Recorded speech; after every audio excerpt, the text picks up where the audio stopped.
Good morning बच्चों। स्वागत है आप सभी का आज के इस लेसन में, जिसमें हम पढ़ने वाले हैं केमिकल रिएक्शंस एंड इक्वेशंस। ये क्लास 10th का पहला चैप्टर है, केमिस्ट्री का भी और बुक का भी। ये चैप्टर बोर्ड के एग्ज़ाम में 4 to 5 मार्क्स का आता है। तो जैसा कि नाम आपको अपने आप में बता रहा है, केमिकल रिएक्शंस एंड इक्वेशंस, इस चैप्टर में हम दो चीज़ों के बारे में पढ़ेंगे। पहला केमिकल रिएक्शंस के बारे में और दूसरा इक्वेशंस के बारे में। अब अगर जनरली सोचें तो केमिकल रिएक्शन क्या होती है? जब कभी दो या दो से ज़्यादा चीज़ें आपस में जुड़ती हैं और जुड़ के एक नई चीज़ बनाती हैं, उसको हम कहते हैं कि एक केमिकल रिएक्शन हुआ है, जिसको हम सिंपल डिफाइन कर सकते हैं दैट व्हेन टू और more substances combine to form a new product, then we say that a chemical reaction has taken place. Chemical reaction की सिंपल डेफिनेशन जो होती है वो होती है chemical reaction the transformation of chemical substance into another, मतलब एक substance का दूसरे सब्सटेंस में बदलना, is called a chemical reaction. उसको हम एक केमिकल रिएक्शन कहते हैं। हमारे आसपास बहुत सारे ऐसे केमिकल रिएक्शंस होते हैं जिनको हम रोज़ देखते हैं, लेकिन हमें फील नहीं होता कि वो एक केमिकल रिएक्शन है। जैसे रस्टिंग ऑफ आयरन, लोहे का जंग लगना, the setting of milk into curd, दूध से दही जमना, वो भी एक केमिकल रिएक्शन है। Digestion of food, respiration, the burning of magnesium in air to form magnesium oxide, जो हम खाना खाते हैं वो खाना डाइजेस्ट होता है, मैग्नीशियम हवा में गर्म होता है, मैग्नीशियम ऑक्साइड बनता है, वो भी एक केमिकल रिएक्शन है। एक जनरल केमिकल रिएक्शन का एग्जाम्पल जो केमिकल रिएक्शन की फॉर्म में है वो भी आपके सामने लिखा हुआ है। Mg यानी कि magnesium plus O2 gives MgO, magnesium oxide. ये एक केमिकल रिएक्शन है जिसके अंदर आपको दिख रहा है कि कुछ चीज़ें जुड़ी और कुछ नई चीज़ बन गई। अब केमिकल रिएक्शन में जो चीज़ें पहले लिखते हैं इनको हम कहते हैं रिएक्टेंट। ये नीचे लिखा है मैंने, इनको कहते हैं रिएक्टेंट क्योंकि इन्होंने रिएक्शन किया। और जो चीज़ बाद में बनती है उसको हम कहते हैं प्रोडक्ट, क्योंकि वो ऐसी चीज़ है जो बाद में बनी है। तो in a chemical reaction a new substance is formed which is completely different in properties from the original substance. So in a chemical reaction a chemical change takes place, यानी कि किसी भी केमिकल रिएक्शन में जो product बनता है वो पिछले वाले रिएक्टेंट से बिल्कुल अलग होता है। जैसे अगर मैं दूध और दही की बात करूं तो दूध लिक्विड है और दूध और दही में इंटायरली डिफरेंट है। दूध का कोई टेस्ट नहीं होता, लेकिन अगर आप दही देखेंगे तो दही खट्टी होती है। दूध सॉलिड होता है जबकि दूध लिक्विड होता है, जबकि दही जो होती है वो थोड़ा सॉलिड होती है।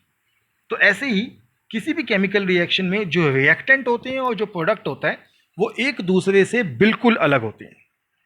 The substance which takes part in a chemical reaction are called reactants, जो मैंने आपको अभी भी बताया कि ये Mg और O2 क्योंकि ये स्टार्टिंग में हमने लिए थे तो ये रिएक्टेंट है। And the new substance produced as a result of chemical reaction is called product. और जो नई चीज़ बनी, जो ये MgO बना, तो इस MgO को हमने बोला कि ये प्रोडक्ट है क्योंकि ये केमिकल रिएक्शन के बाद बना है। तो मुझे लगता है यहां तक समझ आ गया होगा। आगे बढ़ते हैं हम। तो ये कुछ केमिकल रिएक्शंस जो हमारी डेली लाइफ में होती हैं जिनको हम ध्यान देते हैं, जिसमें से सबसे पहली है कंबशन। आप जानते हैं कंबशन क्या होता है। कंबशन का मतलब होता है आग लगना। तो आग लगने में यूजुअली क्या होता है कि ज़्यादातर चीज़ें जो जलती हैं वो कार्बन की बनी हुई होती हैं। तो कार्बन की बनी हुई ये चीज़ें एयर से रिएक्ट करती हैं, हवा से रिएक्ट करती हैं, कार्बन डाइऑक्साइड बनता है, साथ में हीट एंड लाइट निकलती है। दूसरा है रस्टिंग, जंग लगना, लोहे के ऊपर जंग की एक लेयर जमती है, वो भी एक केमिकल रिएक्शन है। डाइजेशन, जो हम खाना खाते हैं उस खाने का डाइजेशन जो होता है वो भी एक केमिकल रिएक्शन है। फोटोसिंथेसिस, जो पेड़ पौधे अपना खाना बनाते हैं, फोटोसिंथेसिस, वो भी एक केमिकल रिएक्शन है। बैटरीज, तो बैटरीज के अंदर जो हमारे सेल होते हैं उनके अंदर कॉन्टिन्यूसली केमिकल रिएक्शन चलती है और उसी केमिकल रिएक्शन से जो सेल होते हैं वो इलेक्ट्रिसिटी प्रोड्यूस करते हैं। तो एक तरीके से बैटरीज जो होती हैं या सेल जो होते हैं वो केमिकल एनर्जी को इलेक्ट्रिकल एनर्जी में कन्वर्ट करते हैं। फिर है फर्मेंटेशन, आपको दिख ही रहा है, फर्मेंटेशन से बनती है वाइन या शराब। इसमें भी जो ग्लूकोज वाले फ्रूट्स होते हैं उनको यूज़ करके वाइन बनाई जाती है, ये भी एक केमिकल रिएक्शन है। वॉशिंग की बात करें तो वॉशिंग के अंदर भी कार्बन का, ज़्यादातर साबुन जो होते हैं, डिटर्जेंट जो होते हैं, वो कार्बन के बने हुए होते हैं। तो यहाँ पे भी एक केमिकल रिएक्शन होती है वॉशिंग में। और बेकिंग, बेकिंग मतलब आप सबने बिस्किट खाए होंगे, रस खाए होंगे, तो वो जो बेकिंग होती है जहाँ वो बिस्किट बनते हैं, वहाँ भी केमिकल रिएक्शन होती है, क्योंकि अलग अलग सब्सटेंस जुड़ते हैं और उनके जुड़ने से एक नया प्रोडक्ट आपके सामने आता है। तो ये 8 चीज़ें सबसे कॉमन चीज़ें हैं जो हमने अपने आसपास देखी हैं, लेकिन हमें कभी लगता नहीं है कि ये केमिकल रिएक्शन होंगी। हमें लगता है ये तो जनरल चीज़ है, बट नहीं, ये भी केमिकल रिएक्शन होती है। चलिए आगे बढ़ते हैं फिर केमिकल रिएक्शन से। तो अब आता है कि केमिकल रिएक्शंस तो हमारे आसपास इतनी सारी हो रही हैं, तो सवाल ये उठता है कि how do we know that a chemical reaction has taken place. हमें कैसे पता लगेगा कि कोई केमिकल रिएक्शन हो गई है? देख के कैसे पता चलता है या फील कैसे होता है कि केमिकल रिएक्शन हो गई है? तो उसके लिए एक तरीका होता है, जिसमें सबसे पहला तरीका है एवोल्यूशन ऑफ हीट और लाइट। कुछ केमिकल रिएक्शंस में जब रिएक्टेंट प्रोडक्ट में बदलते हैं तो हीट निकलती है। तो जिस भी केमिकल रिएक्शन में हीट निकली, हमें पता लग गया केमिकल रिएक्शन हो गया। अब इसको डिटेल में पढ़ेंगे, पहले सिंपल पॉइंट्स देख लेते हैं। एक दूसरा तरीका होता है प्रोडक्शन ऑफ गैस। कई केमिकल रिएक्शन में गैस निकलती है, जैसे जब आग लगती है तो कार्बन डाइऑक्साइड गैस निकलती है। जैसे ही कार्बन डाइऑक्साइड निकलती है, हमें पता चलता है कि केमिकल रिएक्शन हो गई। Formation of a precipitate. Precipitate क्या होता है? प्रेसिपिटेट एक ऐसा सब्सटेंस होता है जो पाउडर जैसा होता है, हमें केमिकल रिएक्शन के बाद मिलता है। तो जैसे ही वो सब्सटेंस मिलता है, हमें पता चलता है कि केमिकल रिएक्शन हो गई। फिर अगला है प्रेसिपिटेट के बाद कलर चेंज। कुछ केमिकल रिएक्शंस में जो रिएक्टेंट होते हैं, जो पहले सब्सटेंस होता है और जो बाद में होता है, उसमें कंप्लीटली कलर चेंज हो जाता है। तो जैसे ही कलर चेंज हुआ, हमको पता चल गया कि केमिकल रिएक्शन हो गई। और लास्ट है चेंज इन टेम्परेचर। तो कुछ चीज़ों में चेंज इन टेम्परेचर भी होता है, टेम्परेचर में बदलता है, वो ठंडी भी हो जाती हैं। चीज़ें पहले नॉर्मल टेम्परेचर पे होती हैं और जब केमिकल रिएक्शन हो जाता तो चीज़ें ठंडी हो जाती हैं। तो ये 5 चीज़ों से हमें पता लगता है कि केमिकल रिएक्शन हो गया है। आगे बढ़ते हैं। तो यही 5 चीज़ें हमारी कैरेक्टरिस्टिक ऑफ केमिकल रिएक्शन होती हैं, जिनको हम यहाँ समझने जा रहे हैं। तो सबसे पहला था evolution of gas. Evolution of gas में एक जनरल केमिकल रिएक्शन है जिंक और sulphuric acid, Zn plus H2SO4। जब कोई भी मेटल, जिंक एक मेटल है और H2SO4 एसिड है, जब कोई भी मेटल किसी एसिड से रिएक्ट करता है तो हमें मिलता है यूजुअली सॉल्ट। ZnSO4 एक सॉल्ट है, प्लस H2 यानी कि हाइड्रोजन गैस। अब हाइड्रोजन गैस के साथ आप ध्यान दोगे तो एक एरो का निशान हमने बना रखा है इस तरीके से।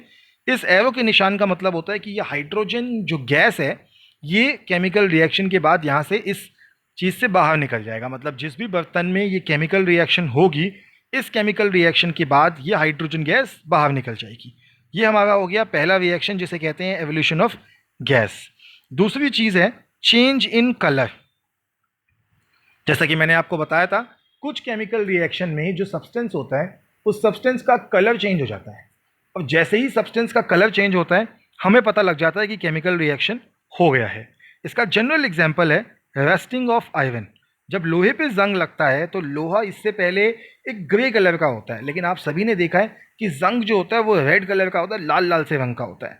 तो rusting of iron in which the iron object form a layer of rust and changes colour. Fe यानी कि आयरन प्लस H2O यानी कि वाटर प्लस O2 यानी कि ऑक्सीजन मिलके बनाते हैं Fe2O3.H2O। ये जो फॉर्मूला लिखा है, ये फॉर्मूला होता है रस्ट का। रस्ट यानी कि जंग, ये जंग का फॉर्मूला है।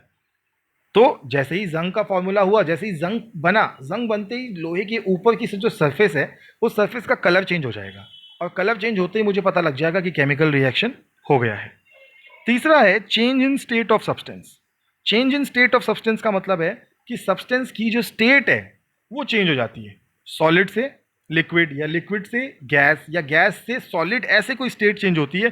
जिसमें एक एग्जांपल है the combustion reaction of candle wax is characterised by change in state from solid to liquid and gas. जैसे आपसे ज़्यादातर लोगों से अगर पूछा जाए कि मोमबत्ती के जलने पर मोम का क्या होता है, तो आप कहेंगे मोम जो सॉलिड होती है वो लिक्विड बन जाती है। बट मैं कहूँगा कि वो सॉलिड से लिक्विड और गैस दोनों बनती है। क्योंकि आपने देखा होगा इतनी बड़ी मोमबत्ती है, इतनी बड़ी मोमबत्ती सिर्फ इतना सा लिक्विड बाद में बचता है, तो बाकी सारी इतनी बड़ी मोमबत्ती सॉलिड से इतनी सी लिक्विड बनी नहीं। होता क्या है कि CO कार्बन जो मोमबत्ती होती है, वो वैक्स की बनी हुई होती है, मोम की बनी हुई होती है, जिसका एक कॉम्प्लेक्स फॉर्मूला होता है, बट हम कहते हैं कि वो कार्बन का फॉर्मूला है। वो जब ऑक्सीजन से जुड़ता है तो CO2 बनता है। ये CO2 लिक्विड भी होता है और यही CO2 गैस की फॉर्म में भी होता है। ठीक है, जो कार्बन, कुछ बचा हुआ कार्बन जो होता है वो यहाँ लिक्विड होता है, और जब गैस की फॉर्म में होता है वो टोटल कार्बन डाइऑक्साइड चला जाता है। तो इसमें जैसे ही सॉलिड से मोमबत्ती मुझे छोटी होती हुई दिखी, हम समझ गए कि केमिकल रिएक्शन हो गया है। फिर है चेंज इन टेम्परेचर। तो जैसा कि मैंने आपको बताया था, कुछ केमिकल रिएक्शंस में हीट निकलती है। The chemical reaction between quick lime यानी कि चूना and water to form slaked lime is characterised by change in temperature. तो जो चूना होता है जब वो पानी के साथ जुड़ता है तो वो बनाता है कैल्शियम हाइड्रोक्साइड।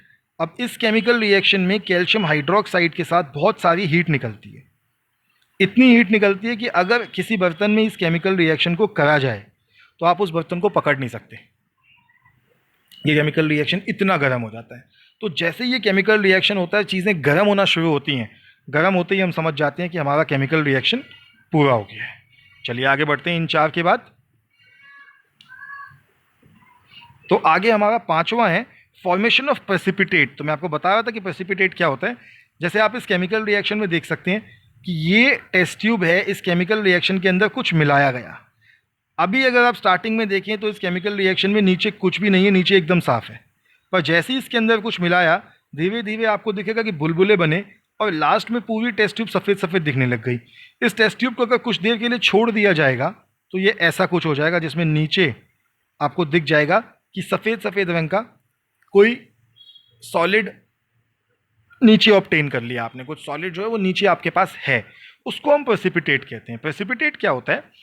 प्रेसिपिटेट एक इनसॉल्यूबल सब्सटेंस होता है जो नीचे बनता है। जैसे ये केमिकल रिएक्शन है BaCl2 प्लस H2SO4, तो इसके अंदर BaSO4 बनता है जिसे हम बेरियम सल्फेट कहते हैं, और साथ में HCl। ये बेरियम सल्फेट जो होता है ये वाइट कलर का होता है। तो इसकी वाइट पीपीटी, आपको वाइट पीपीटी मिलती है टेस्ट ट्यूब के नीचे। जैसे ही हमको वो वाइट पीपीटी मिलेगी, हम समझ जाएंगे कि हमारी केमिकल रिएक्शन हो गई है। तो हमने 5 चीज़ें पढ़ी जिनसे हमें पता लगता है कि कोई केमिकल रिएक्शन हो गया है।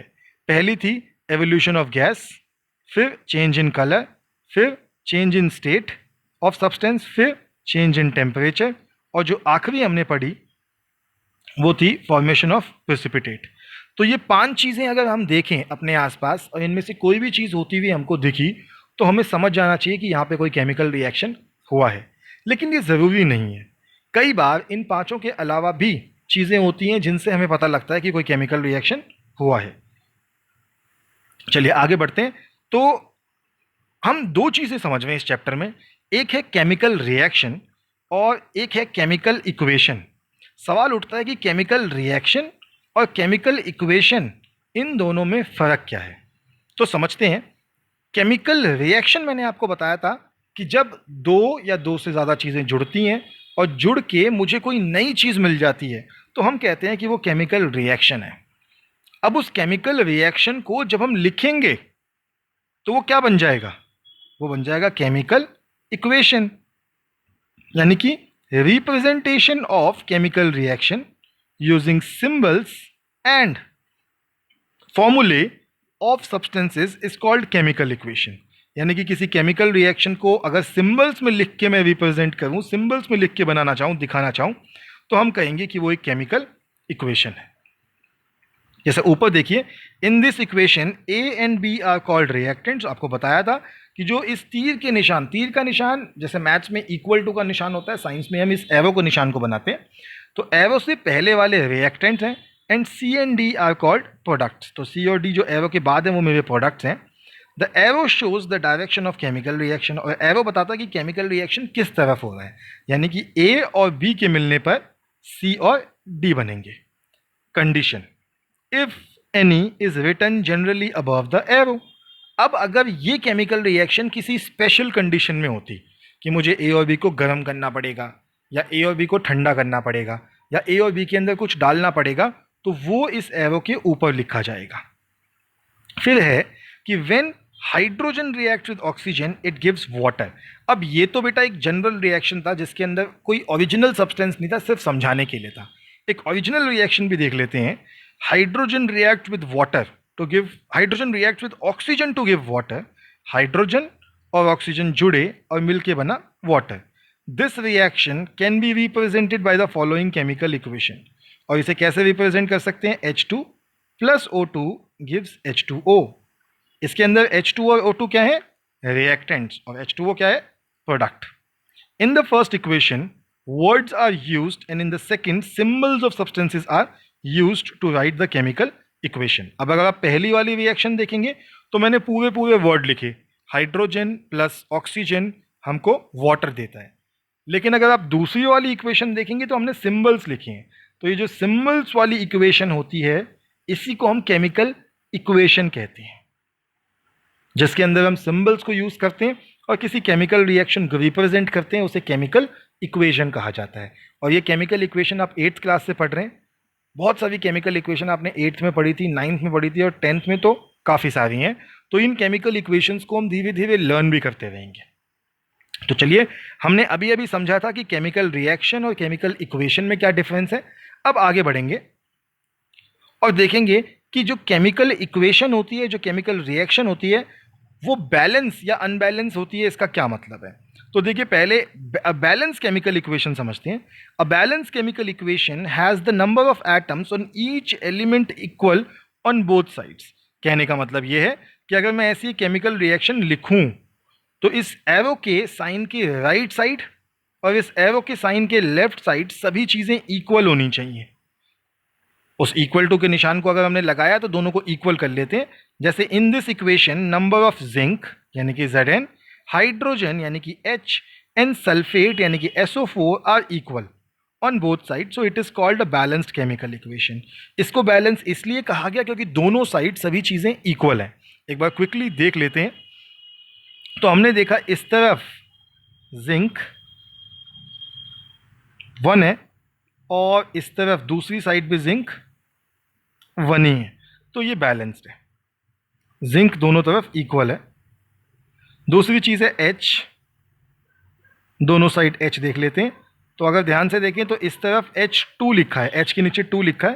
तो यानी कि मेरे लेफ्ट हैंड साइड पे H2 है और राइट हैंड साइड पे भी H के नीचे 2 ही लिखा है, यानी राइट हैंड साइड पे भी H2 ही है.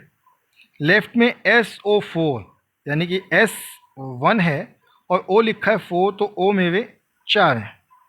और राइट में भी देखते हैं तो SO4 है यानी कि S इक्वल टू 1 है और O इक्वल टू 4 है.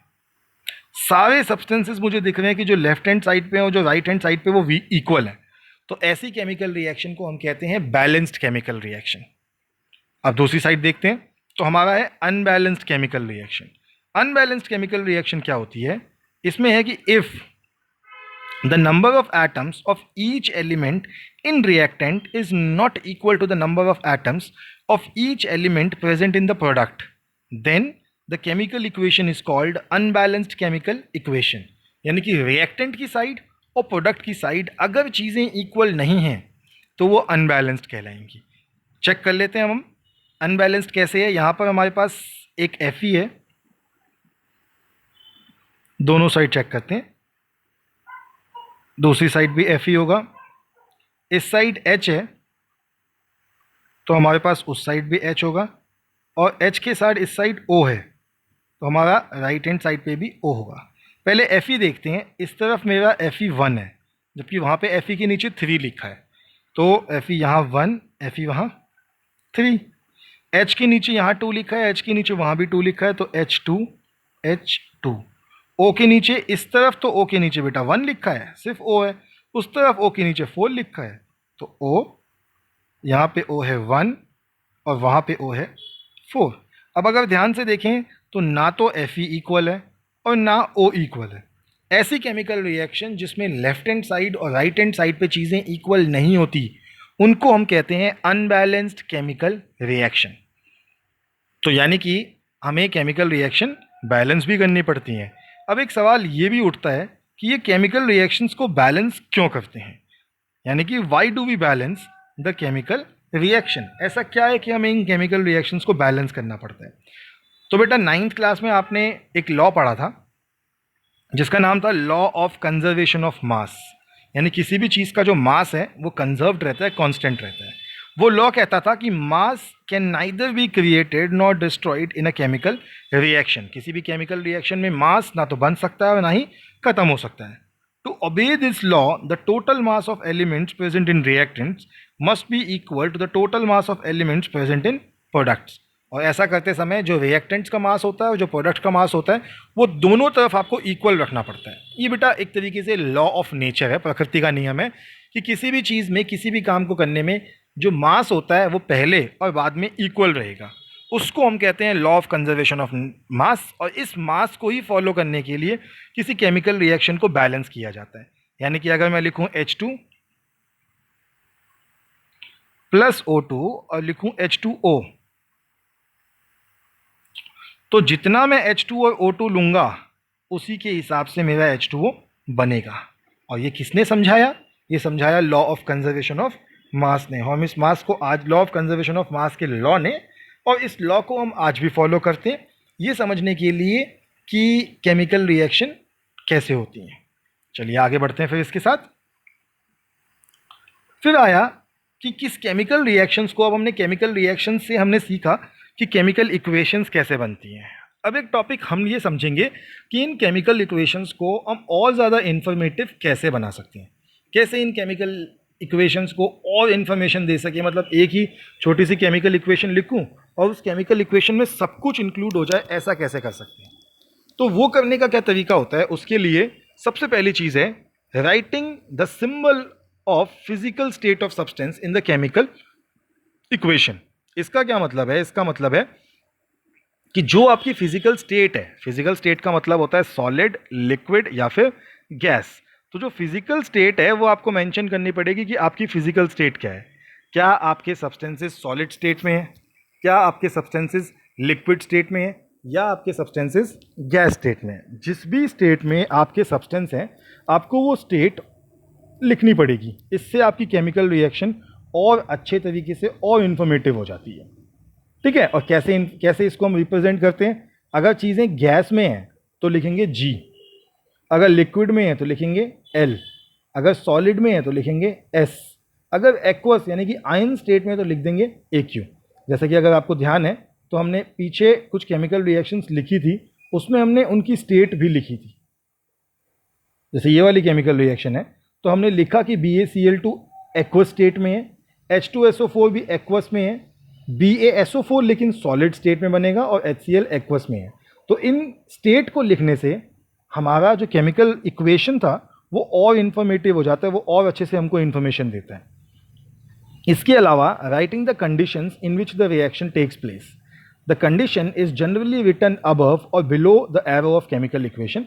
तो हम ये कंडीशन की केमिकल रिएक्शन किस कंडीशन में हो रहा है ये भी लिखते हैं, और ज़्यादातर वो कंडीशन या तो रिएक्शन के एरो के ऊपर लिखा जाता है या फिर नीचे लिखा जाता है। और उसमें हम क्या रिप्रेजेंट करते हैं, हम लिखते हैं कि किस टेम्परेचर पे ये केमिकल रिएक्शन हुई, क्या प्रेशर था, वो सारी चीज़ें इसमें लिखी जाती हैं। चलिए फिर आगे बढ़ते हैं इसके साथ।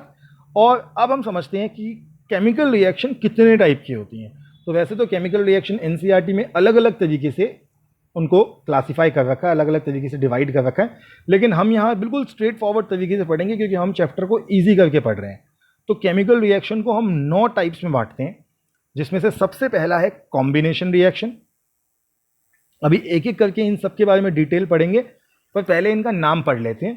पहला है कॉम्बिनेशन रिएक्शन, फिर आता है डीकॉम्पोजिशन रिएक्शन, फिर आता है डिस्प्लेसमेंट रिएक्शन, फिर आता है डबल डिस्प्लेसमेंट रिएक्शन, फिर प्रेसिपिटेशन रिएक्शन जो कि हम अभी ऑलरेडी मैंने आपको समझाया था।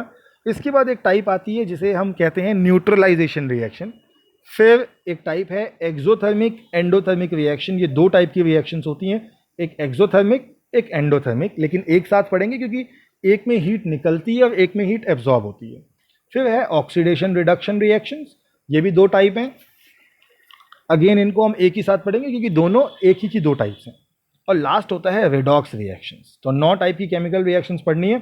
शुरू करते हैं सबसे पहले कॉम्बिनेशन रिएक्शन और डीकॉम्पोजिशन रिएक्शन, एक साथ समझेंगे दोनों को। देखिए डायग्राम से समझते हैं, ए और बी 2 चीज़ें जुड़ी और बन गया ए बी। तो इसे हमने क्या बोला, कॉम्बिनेशन या फिर सिंथेसिस रिएक्शन। यानी कि जब भी कभी दो चीजों के जुड़ने से या तीन चीजों के जुड़ने से एक नया सब्सटेंस, एक नई चीज आपके पास आ गई, तो उसको हम क्या कहेंगे? उसको हम सिंपल नाम देंगे कॉम्बिनेशन रिएक्शन। यानी रिएक्शंस इन विच टू और more reactants combine to form one product are called combination reaction. जब दो या दो से ज्यादा चीजों के जुड़ने पे एक नई चीज आपको मिलती है तो हम उसको कहते हैं कि वो एक कॉम्बिनेशन रिएक्शन है। दूसरा है मेरा डीकॉम्पोजिशन रिएक्शन। अब ध्यान से देखिए, जो ए बी हमने बनाया था, हम इस ए बी को वापस तोड़ भी सकते हैं। तो ए बी जब टूट के मुझे वापस ए और बी दे देगा तो उसको हम बोलेंगे वो मेरा डीकॉम्पोजिशन रिएक्शन है।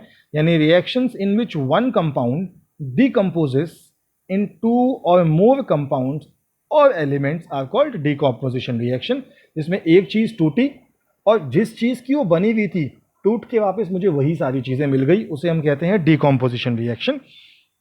एग्जाम्पल आपके सामने है, Mg plus O2 gives MgO। अब यहाँ देखिए, एक Mg है और एक O2 है, दो चीजें हैं, जुड़ के मुझे एक ही चीज मिल गई MgO, तो ये कॉम्बिनेशन है।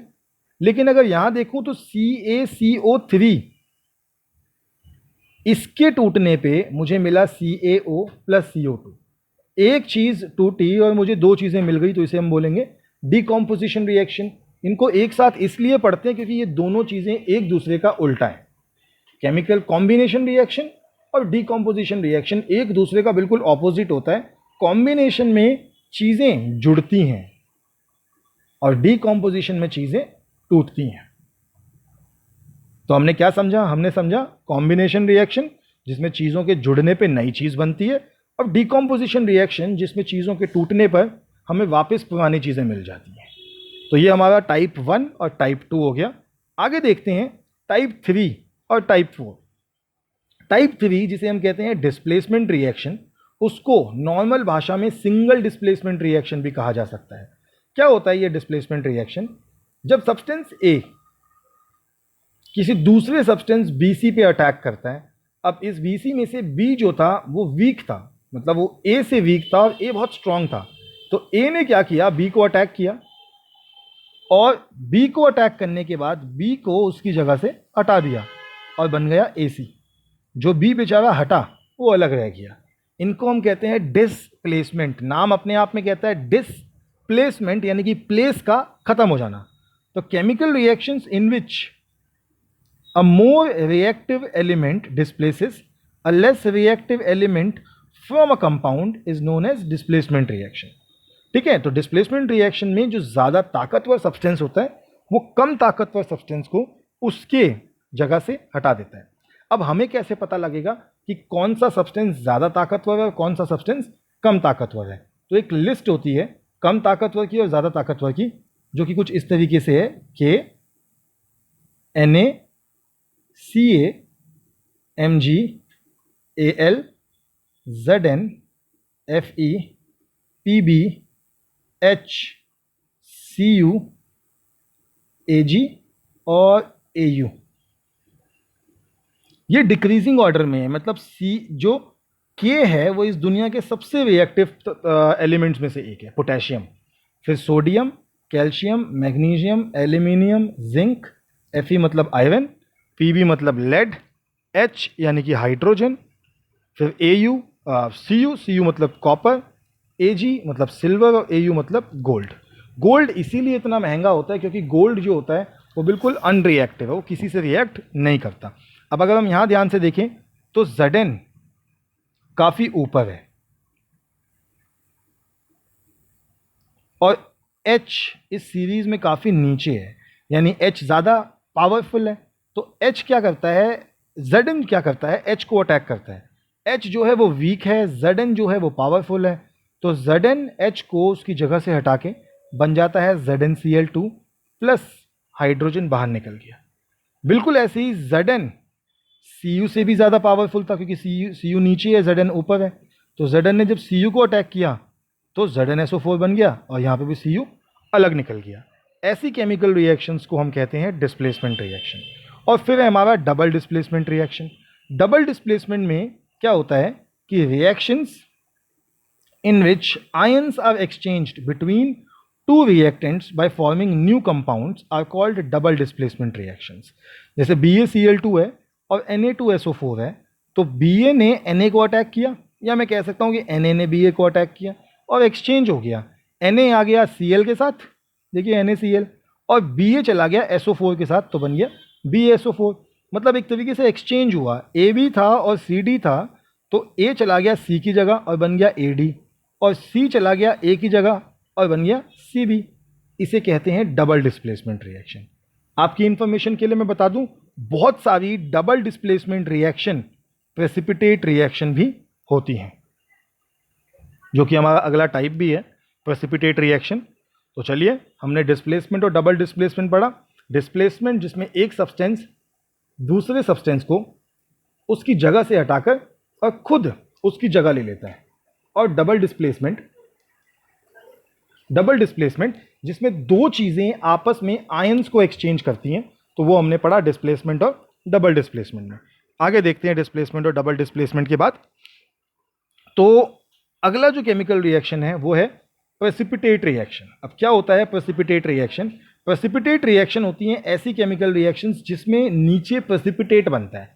मैंने आपको एक्सप्लेन किया था डायग्राम के साथ अभी थोड़ी देर पहले। तो प्रेसिपिटेट रिएक्शन में the reaction in which precipitate is formed by mixing of aqueous solution of two salts is called precipitate reaction, जिसमें प्रेसिपिटेट बनता है। जैसे नीचे केमिकल रिएक्शंस में AgNO3 को जब KCl में डालते हैं तो AgCl बनता है, ठीक है। AgCl जो बनता है वो AgCl एक प्रेसिपिटेट होता है, सिल्वर क्लोराइड इसको हम कहते हैं। उसके बाद Na2SO4 जो सेकेंड रिएक्शन है, एंड BaCl2, ये आपके NCERT की रिएक्शन भी है। तो Na2SO4 और BaCl2 से बनता है BaSO4, बेरियम सल्फेट। ये व्हाइट कलर की PPT देता है। बहुत ही जल्द कुछ केमिकल रिएक्शंस के वीडियोस भी आपको चैनल पे मिलेंगे।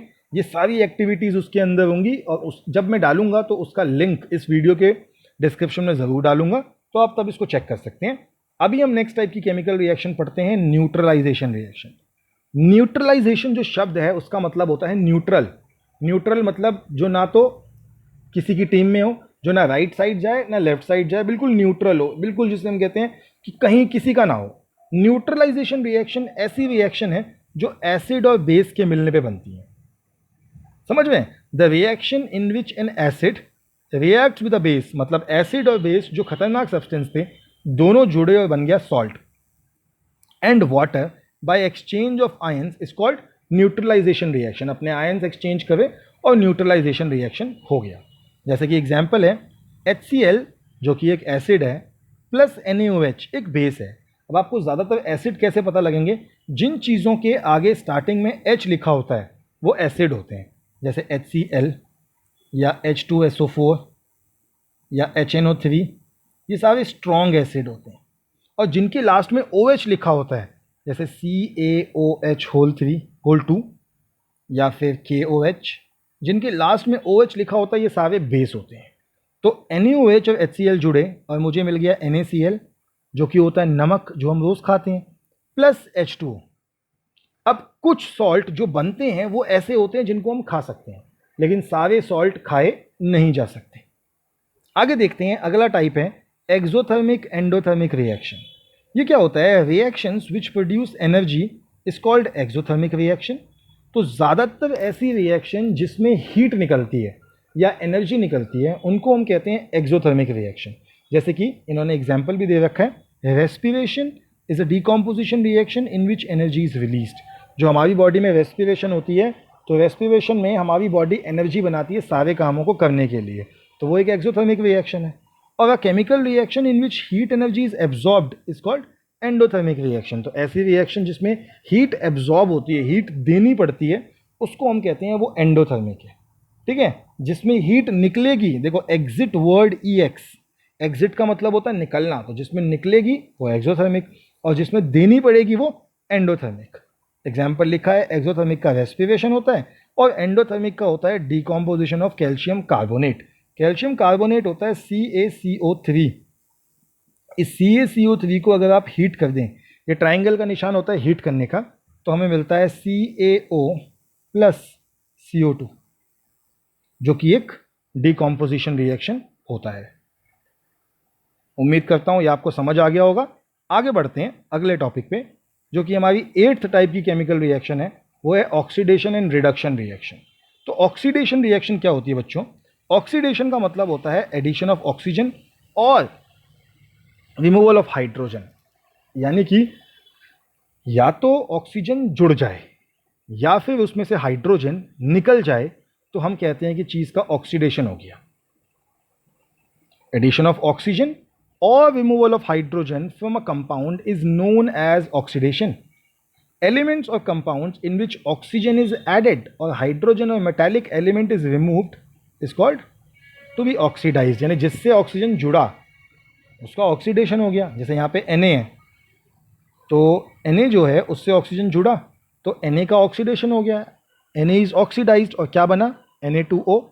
ऐसे ही रिडक्शन होता है एडिशन ऑफ हाइड्रोजन और रिमूवल ऑफ ऑक्सीजन, यानी किसी चीज़ से हाइड्रोजन का जुड़ना या फिर ऑक्सीजन का निकलना, इसको हम कहते हैं रिडक्शन।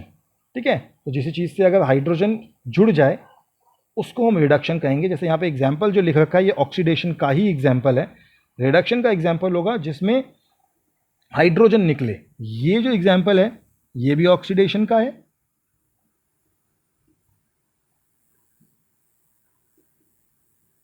और ये जो एग्जाम्पल है ये भी ऑक्सीडेशन का है। अगर इसी एग्जाम्पल को रिडक्शन का बनाएं तो Na2O के अंदर से अगर O निकल जाए, Na+O2 बन जाए, तो ये कहलाएगा रिडक्शन। ऐसा ही अगर Na हो और इसमें H जुड़ जाए और बन जाए NaH, तो ये कहलाएगा रिडक्शन।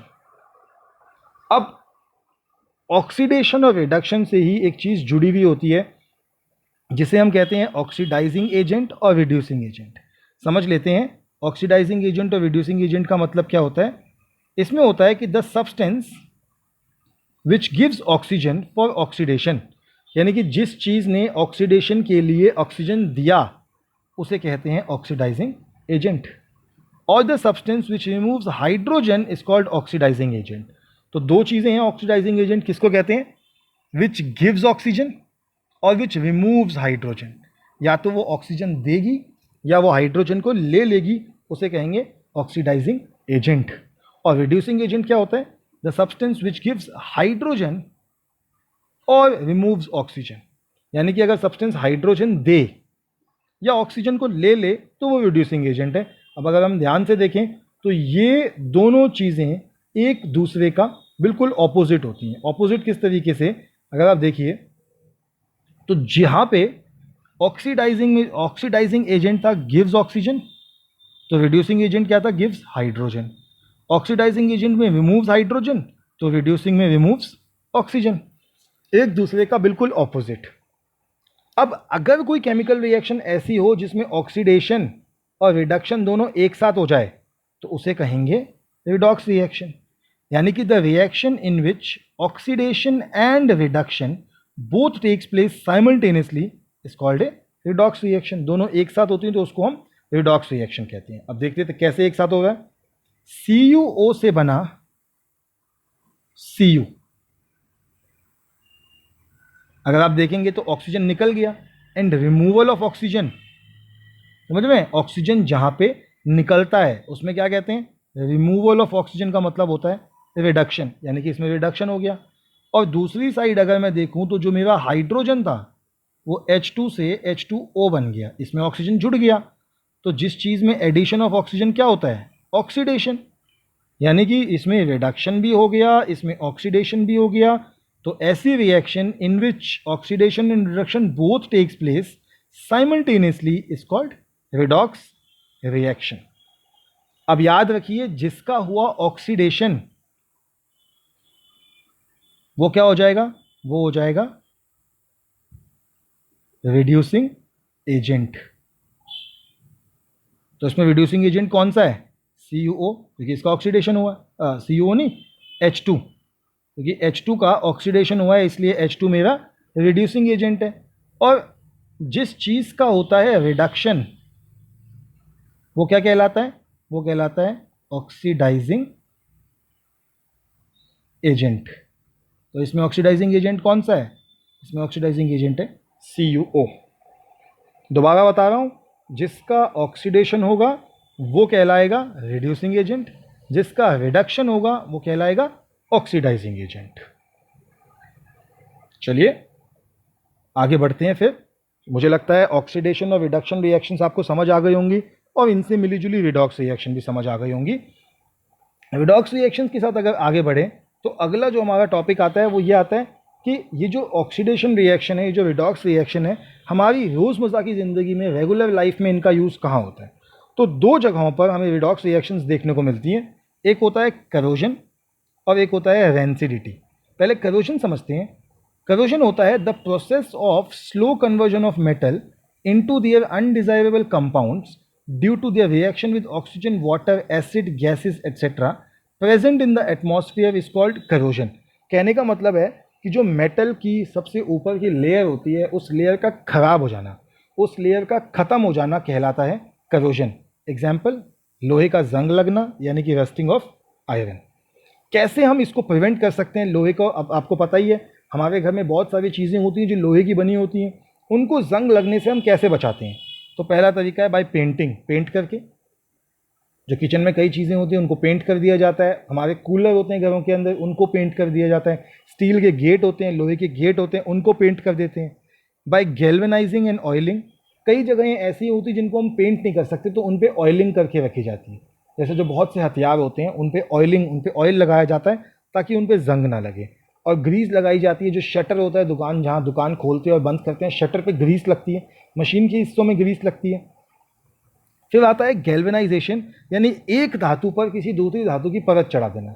कई बार ऐसा होता है कि आपकी जो प्लेट होती हैं आपको दिखती हैं, वो प्लेट धीरे धीरे उनका रंग निकलने लगता है और आपको दिखता है कि प्लेट के अंदर का जो हिस्सा है वो बिल्कुल लोहे का बना है। तो वो गैल्वेनाइजेशन से किया जाता है, जिसमें हम एक धातु के ऊपर दूसरी धातु की परत चढ़ा देते हैं, लेयर चढ़ा देते हैं। अगला है रेंसिडिटी। रेंसिडिटी क्या होता है? द टेस्ट एंड ओडर, यानी कि खाने का जो टेस्ट है और जो खुशबू है, food containing fat and oil changes when they are left expose to air for a long time. अगर कई बार आप खाने को खुला छोड़ दें हवा में तो आटा जो होता है वो फूल जाता है, सब्जी पे स्मेल आना शुरू हो जाती है। तो वो जो स्मेल आती है उसे कहते हैं rancidity. This is called rancidity. It is caused due to the oxidation of fat and oil present in the food materials. और ये रेंसिडिटी होता क्यों है? क्योंकि हमारा जो फैट होता है, जो ऑयल होता है, जो खाने में प्रेजेंट होता है, उसका ऑक्सीडेशन होता है, वो खराब हो जाता है। अब इस रेंसिडिटी को कैसे बचा सकते हैं? तो पहला तरीका होता है बाय एडिंग एंटीऑक्सीडेंट्स। अगर आप चिप्स खाते हैं तो चिप्स में आप देखेंगे उसमें लिखा होता है कि it contain added antioxidants and preservatives. वो चीज़ें होती हैं जो खाने को खराब होने से बचाती हैं। एक और तरीका होता है वैक्यूम पैकिंग। वैक्यूम पैकिंग में क्या करते हैं कि इन चीज़ के अंदर जब किसी चीज़ को बंद करते हैं तो उसके अंदर से सारी हवा निकाल लेते हैं, एकदम उसको बिना हवा के बंद करते हैं। तो अगर हवा ही नहीं होगी तो चीज़ खराब ही नहीं होगी, क्योंकि खराब होने का रीज़न क्या था, कारण था लेफ्ट एक्सपोज टू एयर, यानी कि हवा अगर आसपास नहीं है तो चीज़ खराब ही नहीं होगी। तीसरा है replacing the air by nitrogen. Nitrogen जब चीज़ के अंदर डालते हैं हम, किसी चीज़ के अंदर, जैसे चिप्स के पैकेट हैं, तो आपने कई बार देखा होगा कि चिप्स का पैकेट फूल के एकदम बड़ा पैकेट होता है, लेकिन जब आप उसको खोलते हैं तो उसके अंदर थोड़े से चिप्स होते हैं। तो आप सोचते हैं कि इस पैकेट को इतना बड़ा क्यों किया गया है? कई लोगों को तो लगता है कि कंपनीज हमको उल्लू बनाने के लिए पैकेट को इतना उसमें हवा डाल के रखती हैं, लेकिन हमको उल्लू बनाने के लिए नहीं करते, वो उसके अंदर नाइट्रोजन भरते हैं ताकि वो चिप्स लंबे टाइम तक चले। क्योंकि चिप्स बनता है एक जगह पे लेकिन खाया पूरी दुनिया में जाता है, तो उसको जब हम दूसरी जगह भेजते हैं तो वो वहाँ तक पहुँचते पहुँचते ख़राब ना हो जाए, इसीलिए उसके अंदर नाइट्रोजन भर देते हैं ताकि उसकी जो रेंसिडिटी है वो ना हो। लास्ट तरीका होता है रेफ्रिजरेशन ऑफ फूड स्टफ, यानी कि चीज़ों को फ्रिज में रखना। तो चीज़ों को फ्रिज में रखने पे भी क्या होता है कि चीज़ें ख़राब नहीं होती। आपने देखा है हमारे फ्रिज के अंदर जो चीज़ें रखी हुई होती हैं वो लंबे समय तक चलती हैं। तो ये हमारा इस चैप्टर का आखिरी टॉपिक था। आपने पूरा वीडियो देखा, आपका फर्स्ट चैप्टर बिल्कुल कंप्लीट हो गया है। अब अगर आपके अभी भी कोई क्वेश्चंस हैं, कुछ डाउट हैं, तो इस वीडियो पे कमेंट करें और जितने भी क्वेश्चन होंगे मैं उनका आंसर करने की कोशिश करूँगा। अब इसके बाद हम क्या करेंगे, इसके बाद हम करेंगे सेकंड चैप्टर, थर्ड चैप्टर। सारे वीडियोस कॉन्टिन्यूसली चैनल पे हर वीक अपलोड किए जाएंगे। साथ ही साथ एनसीईआरटी के जो क्वेश्चन आंसर्स हैं वो भी कोशिश करेंगे कि उसके भी वीडियो बना के चैनल पे डाले जाएं। तब तक के लिए बच्चों, stay healthy and stay safe. Thank you.